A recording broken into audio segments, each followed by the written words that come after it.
Terry v. Ohio.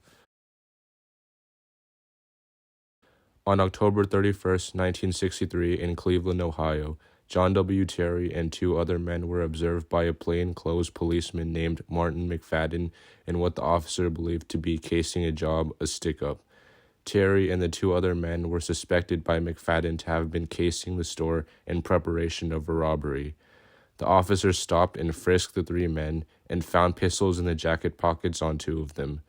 Terry was convicted of carrying a concealed weapon and sentenced to 3 years in jail.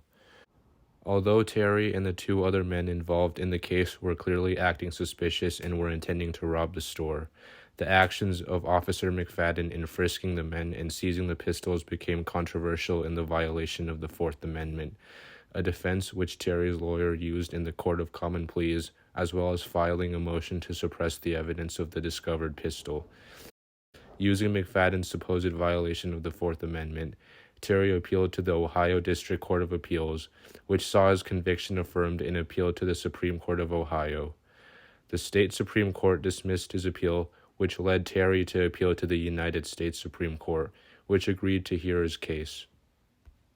Was the search and seizure of Terry and the two other men in violation of the Fourth Amendment? The justices made an 8-1 decision in favor of Ohio. The Fourth Amendment states, "The right of the people to be secure in their persons, houses, papers, and effects against unreasonable searches and seizures shall not be violated, and no warrant shall issue but upon probable cause, supported by oath or affirmation, and particularly describing the place to be searched and the persons or things to be seized."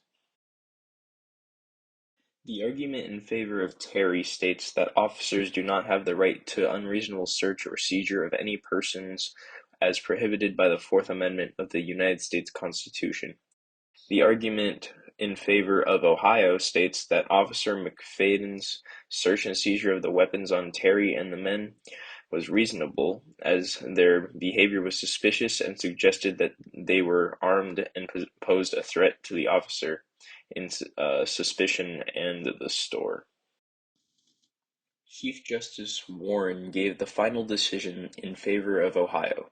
It was stated that the officer acted on more than just a hunch and had seen reasonable suspicious behavior to infer that the men were armed.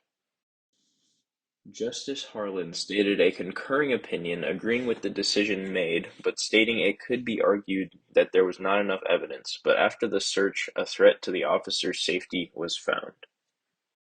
Justice Douglas, who was the only justice to disagree with the decision, stated there was no probable cause in this case for Officer McFadden to search or seize the men.